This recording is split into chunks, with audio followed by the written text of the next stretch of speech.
আসসালামু আলাইকুম। আজ 26শে অক্টোবর, রবিবার।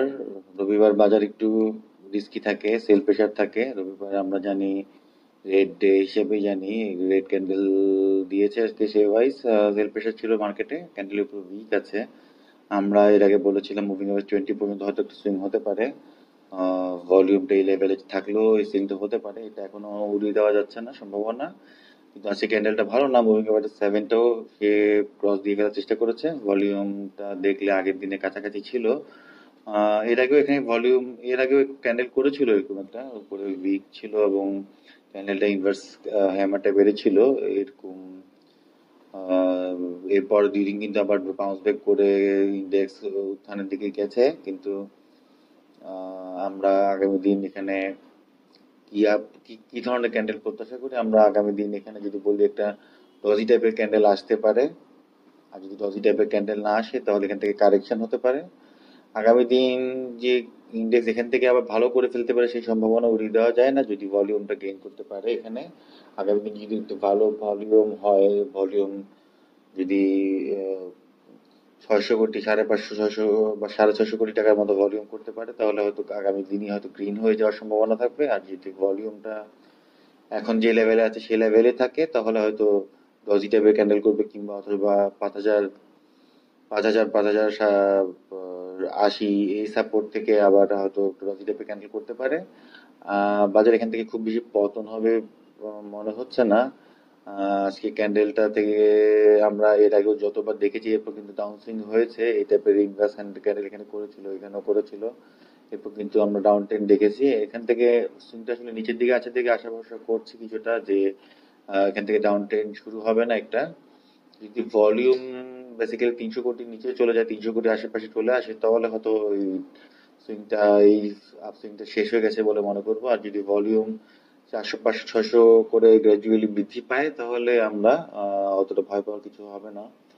আজকে আমরা রিফ্লেক্টেড হয়েছে ইন্ডেক্সের সাথে বেশিরভাগ শেয়ার, কিন্তু রিফ্লেক্টেড না হয়ে বাই পজিশনে যাওয়ার চেষ্টা করেছে এরকম কিছু শেয়ার যদি দেখায়। প্রথমে অলটেক্স, ইন্ডেক্সের সাথে তার রিফ্লেকশন হয়নি, ভলিউমটা অল্প অল্প করে বৃদ্ধি পেয়েছে। টেন লাইনটা ব্রেকডাউন দেওয়ার পরে সে কিন্তু টেন লাইনের নিচের জায়গাটা থেকেই একটা জায়গায় প্রায় সাস্টেন করার চেষ্টা করেছে। আর্নিমা ইয়ার্ন প্রথমের দিকে ভালো ছিল, পরে ক্যান্ডেলের উপর উইক চলে আসছে। এটাকে ভলিউমটা খেয়াল রাখতে হবে, ভলিউমটা একটা বিয়ারিশ একটা ভলিউম করেছে। এই ধরনের বিয়ারিশ ভলিউম যদি নিচে দিয়ে করে আমরা পরদিন ক্যান্ডেল গ্রিন আশা করতে পারি।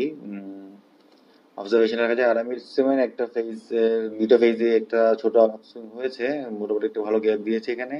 এই যে একটা গ্যাপ ছিল, গ্যাপ ট্রেডটা সে মোটামুটি আরো গ্যাপ দিয়ে সে ফুলফিল করে ফেলেছে। এটাকে একটু নিচে নামিয়ে দেই এখন। এই জায়গাটাতে সাপোর্ট হিসেবে কাজ করতে পারে এবং তার রেজিস্ট্যান্স হতে পারে 225 টাকার আশেপাশে। এখানে আরেকটা সুইং নেওয়ার জন্য সে হয়তো প্রস্তুতি নিচ্ছে। বিএলইজিং এর মধ্যে অনেক ধরে ডজি টাইপের ক্যান্ডেল আসছে। বিএসসি পিএলসি ডাউন ট্রেন্ডে আছে, ডাউন ট্রেন্ডের নিচে জায়গাতে বাউন্স ব্যাক করার চেষ্টা করে অনেক সময়, সেরকম একটা চেষ্টা আছে। সুইং এর নিচে আছে এখনো বলা যায়। ক্যাপ আই বিবিএল সিচুয়েশন একটা ভালো ডজি টাইপের ক্যান্ডেল আসছে, লং টেইল ক্যান্ডেল। হয়তো প্রাইস যে পতনের মধ্যে ছিল সেই পতনটা হয়তো এখান থেকে হয়তো সে শেষ হয়ে গেছে বলে মনে হতে পারে। এখানে একটা ব্যাপার হলো যে এই ট্রেন লাইনটা ব্রেকআউট দিতে হবে তাকে। ব্রেকআউট দেওয়ার পরে হয়তো এই জায়গায় নতুন করে হয়তো ক্যাশ ইনফ্লো হতে পারে এবং তখন এন্ট্রি নেওয়ার জায়গা হতে পারে। সেন্ট্রাল ইন্স্যুরেন্সটা আজকে ভালো আসেনি, দেখালাম না।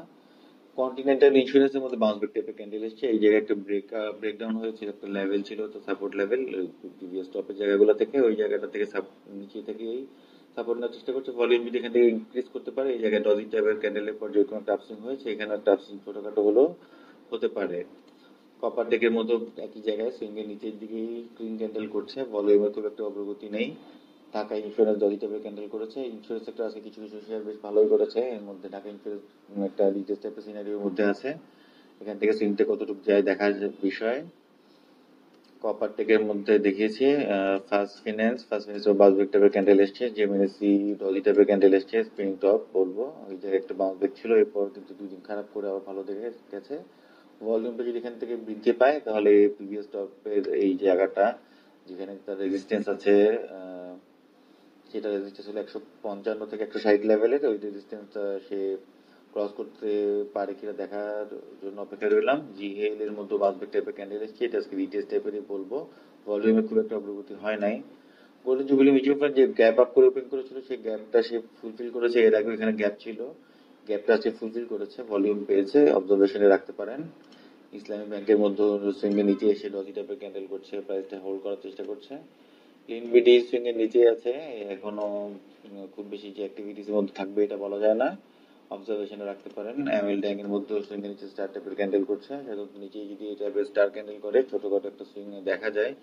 প্রিভিয়াস টপটা বলতে 9 টাকা আশেপাশে হয়তো সে একটা সুইং দিতেও পারে, হয়তো একদিনে দিবে বা 2 দিনে দিবে, আর ছোটখাটো একটা সুইং হতে পারে, কারণ প্রাইস সাস্টেইন করার চেষ্টা করছে অনেকদিন ধরে। নাম্বারা ফার্মা সুইং একটা ফেজ হয়ে গেছে অলরেডি, যদি বলি 48-49 টাকা লেভেল থেকে সে কিন্তু 52 টাকা লেভেলে চলে গেছে। এখন তার পরবর্তী মুভিং এভারেজ 20 পর্যন্ত তাকে সুইংটা দেখা যেতে পারে, সেটা হলো 54-তে।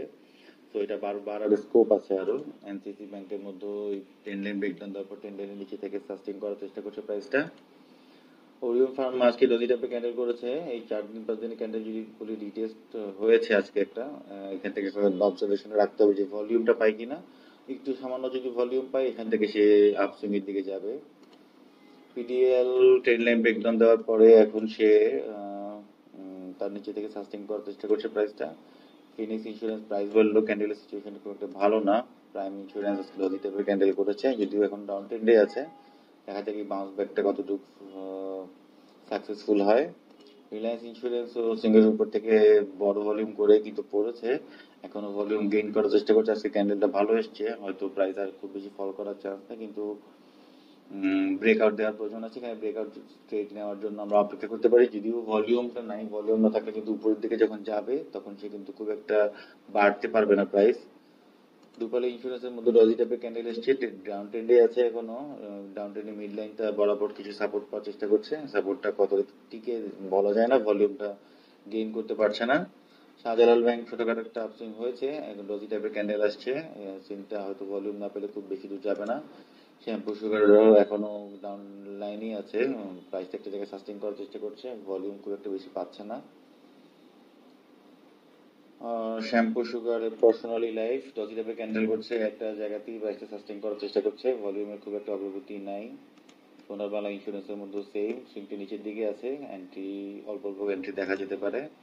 ডোমেস্টিক্সে আজকে একটা ডজি টাইপের ক্যান্ডেল করেছে, মুভিং এভারেজ 20 রেজিস্ট্যান্সের জায়গাটা থেকে টেকনোরা বাড়ার চেষ্টা করছে, মুভিং এভারেজ 20 পর্যন্ত দেখা যেতে পারে। এখানে তার প্রিভিয়াস চ্যানেলের একটা রেজিস্ট্যান্সও ফেস করবে, ভলিউমটাও পাচ্ছে, লুকস গুড। ট্রাস্ট ব্যাংকের মধ্যে ডাউন ট্রেন্ড এখন অব্যাহত আছে। উত্তরা ব্যাংক ডাউন ট্রেন্ডে আছে, ডাউন ট্রেন্ডের মধ্যে সাইড সুইং ক্রস করছে, এখানে একটা ট্রেন লাইনের বাধা আছে, ভলিউম না পেলে এটা ব্রেক করতে পারবে বলে মনে হচ্ছে না। ওয়াটা তো ভালো করছে, সুইংটা আরো নিচের থেকে শুরু হয়েছে, এখন মুভিং এভারেজ 20 রেজিস্ট্যান্সের জায়গাটা খেয়াল রাখতে হবে, ভলিউমটাও কমে গেছে। ওয়াইপিএল এখন ডাউন ট্রেন্ডে আছে, ডাউন ট্রেন্ডের জায়গা নিচের জায়গা থেকে বাউন্স করার চেষ্টা করছে, এখান থেকে যদি ভলিউমটা গেইন করতে পারে এটা ভালো করবে। মার্কেট আসলে ভলিউমটা খুব বেশি প্রয়োজন, এই ভলিউম ছাড়া কেউ ভালো করবে না। ফাইন্যান্সিয়াল ইনস্টিটিউট ছোটখাটো একটা সেলস সিনারিও কন্ট্রোল করেছে। ফুড এন্ড অ্যালাইডও প্রাইস উপরে ওঠার চেষ্টা করেছিল আজকে, কিন্তু ভলিউমটা পেয়েছে, কিন্তু ক্যান্ডেলের সিনারিও খুব একটা ভালো না।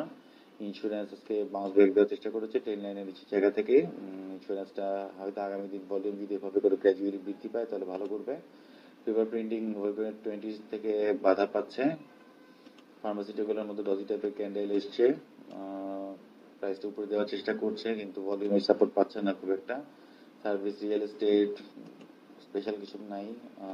ট্যানারি ইন্ডাস্ট্রির মধ্যেও মুভিং এভারেজ 7 থেকে বাধা পাচ্ছে, খুব একটা স্পেশাল কিছু নাই। এই বিবেক গতদিন ভালো করার চেষ্টা করেছিল, আজকে খুব একটা ভালোভাবে রিফ্লেক্টেড হয় নাই। Same bank Asia red candle করে ফেলেছে, গতদিন খুব ভালো একটা বুলিশ ক্যান্ডেল ছিল, সিনটা হয়তো এখানে শেষ হয়ে গেছে মনে হচ্ছে।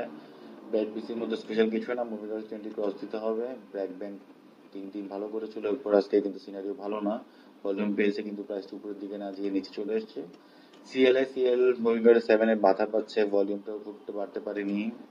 কনফিডেন্স সিমেন্ট একটা জায়গায় সাইড সুইং করছে, ইসল্যান্ড সাইড এর মধ্যে আছে। এনভয়েটেক্স এখনো ডাউন ট্রেন্ড ক্রস করতে পারেনি, তারপর ডজি ক্যান্ডেল আসছে, ভলিউমটা আজকে বৃদ্ধি পেয়েছে, এখান থেকে ইনডিসিশনে ভুগছে ক্যান্ডেল কোন দিকে যাবে। জিকিউ বল প্যান সাইড সুইং এর মধ্যে আছে।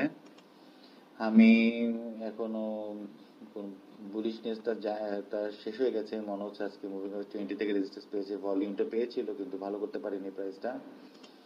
ইন্ডেক্স অ্যাগ্রোটাও সিমিলার রেড ক্যান্ডেল করছে, খুব একটা সিনারি ভালো বলে মনে হচ্ছে না। কেভিপিএল আজকে ভালো করার চেষ্টা করেছিল কিন্তু দিন শেষে ক্যান্ডেলটা রেড এসছে, ভলিউম কিন্তু ভালোই পেয়েছিল, কিন্তু এখান থেকে খুব পজিটিভ সাইন আসতে হবে। কোনো গ্রিন ক্যান্ডেল দিয়ে পজিটিভটা প্রকাশ করলে হয়তো নতুন করে একটা জায়গা হতে পারে, কারণ সুইংটা নিচের দিকে আছে। কেবির সাথে যদি আমরা একটা শেয়ার দেখাই, ওরিয়ন ইনফিউশন, এটা আজকে কিন্তু সাইড সুইং এর মধ্যে আছে। এটা অবজারভেশনে দেখা যায় প্রাইসটা ফল করছে না, ইন্ডেক্স খারাপ করলেও প্রাইসটা ফল করছে না, অবজারভেশনে রাখতে পারেন। মালিক স্পিন প্রিভিয়াস যে চ্যানেল ছিল, চ্যানেলের উপরে থেকে এসে বাধাগ্রস্ত হয়েছে। সিচুয়েশন খুব একটু ভালো না, কারণ ভলিউম পাচ্ছে না। প্রগ্রেসিভ লাইফের মতো সিনারি ভালো আসে নাই। রোহিমটে গতদিন ভালো করেছিল, আজকে কিন্তু মুভিং এভারেজ 20 বাধা পেয়েছে। ভলিউমটা এখান থেকে হয়তো ডিক্লাইন হয়ে যেতে পারে। সেলফোকে এবং ট্রেন লাইন ডাউন ট্রেন্ডের আপার চ্যানেলে এসে বাধাগ্রস্ত হয়েছে, এখান থেকে সুইংটা আর বেশি দূর যেতে পারবে বলে মনে হচ্ছে না। এসপি সিরামিক আজকে ডাবল টপ টাইপের সিনারি করার চেষ্টা করছে। এখানে আগামী দিন যদি গ্রিন ক্যান্ডেল করে তাহলে আমরা হয়তো দেখতে পারি। এর সাথে যদি আমরা সবসময় দেখি অ্যাসালামটাকে, অ্যাসালামটাও আজকে এটা বেশি ফল করে ফেলেছে। বাউন্স ব্যাক আমরা আশা করবো। এখান থেকে অনেক কারেকশন হয়ে গেছে অলরেডি, প্রায় 78% কারেকশন হয়ে গেছে। এখান থেকে হয়তো যে কোনো দিন বাউন্স ব্যাক করার চেষ্টা করবে। আজকে ভিডিওটা এখানেই শেষ করছি। আমাদের ভিডিওটা ভালো লেগে থাকলে লাইক কমেন্ট শেয়ার করে পাশে থাকবেন। আর আপনাদের কোনো কোয়ারিজ থাকলে অবশ্যই আমাদের হোয়াটসঅ্যাপ নাম্বারে কিংবা ইউটিউব চ্যানেলে নিচে জানাতে পারেন। ভিডিওটি দেখার জন্য ধন্যবাদ।